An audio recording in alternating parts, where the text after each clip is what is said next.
ಸುತ್ತಮುತ್ತಲು ಅಥವಾ ಉಳ್ಳಾಲ ಸುತ್ತಮುತ್ತಲು ಮಳೆ ಜೋರಾಗಿದೆ. ಕಳೆದ ಒಂದು ವಾರದಿಂದ 32 ಸೆಂಟಿಮೀಟರ್ಷ್ಟು ಮಳೆ ಆಗಿದೆ. ಹೀಗಾಗಿ ಕೊಚ್ಚಿ ಹೋಗ್ತಾ ಇದೆ ಜನ ಅಲ್ಲೇ ಅಂತ. ಮತ್ತು ಮಂಗಳೂರಲ್ಲಂತೂ ಏನಪ್ಪ ಅಂತಂದ್ರೆ ಅತಿ ಸುರಿದ ಮಳೆಯಿಂದಾಗಿ ಕೊಟ್ಟಾರ ಚೌಕಿಯಲ್ಲಿರೋ ರಾಜಕಾಲಿ ಉಕ್ಕಿ ಏರಲಿಕ್ಕೆ ಶುರುವಾಗಿದೆ ಅಂತ. ಅಂದರೆ ಒಟ್ಟಾರೆಯಾಗಿ ಮಂಗಳೂರಾಗಿರ್ಬೋದು, ಬೆಂಗಳೂರಾಗಿರ್ಬೋದು, ಹಿಂದೆ ಬೆಂಗಳೂರದು ಆಗಿತ್ತು. ಇಡೀ ಊರಲ್ಲಿ ಏನಪ್ಪ ನೀರು ಹರಿದಾಡೆ ಇಡೀ ಬದುಕಿನ ಇದಾಗಿತ್ತು, ನರಕಾಗಿತ್ತು. ಅದರಲ್ಲೂ ಇಳುವಿನ ಜಾರದಲ್ಲಿದ್ದಂಥ ಮನೆಗಳಂತ ಹೇಳ್ತಿರೋದು. ಮಂಗಳೂರು ಹಂಗದ, ಗುಡ್ಡದ ಮೂಲಕ ಮೇಲೆ ಏರ್ತಾ ಹೋಗ್ತದೆ.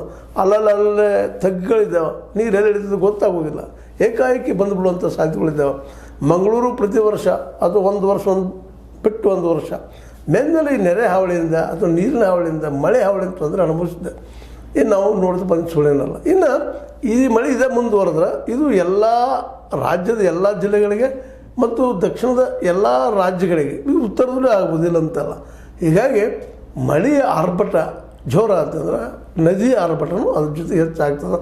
ಅದರಲ್ಲೂ ಕೃಷ್ಣಾ ನದಿಯ ದಂಡೆಗೊಂಡು ಬರುತ್ತಿರುವಂತಹ ಊರುಗಳಿಗೆ ಮತ್ತು ಘಟಪ್ರಭಾ ನದಿ ದಂಡೆಗೊಂಡು ಬರುತ್ತಿರುವಂಥ ಊರುಗಳಿಗೆ ಅಥವಾ ಮಲಪ್ರಭಾ ದಂಡೆಗೊಂಡು ಬರುವ ಊರುಗಳಿಗೆ ತೊಂದರೆ ಆಗೋದೇನು ಸುಳ್ಳಲ್ಲ.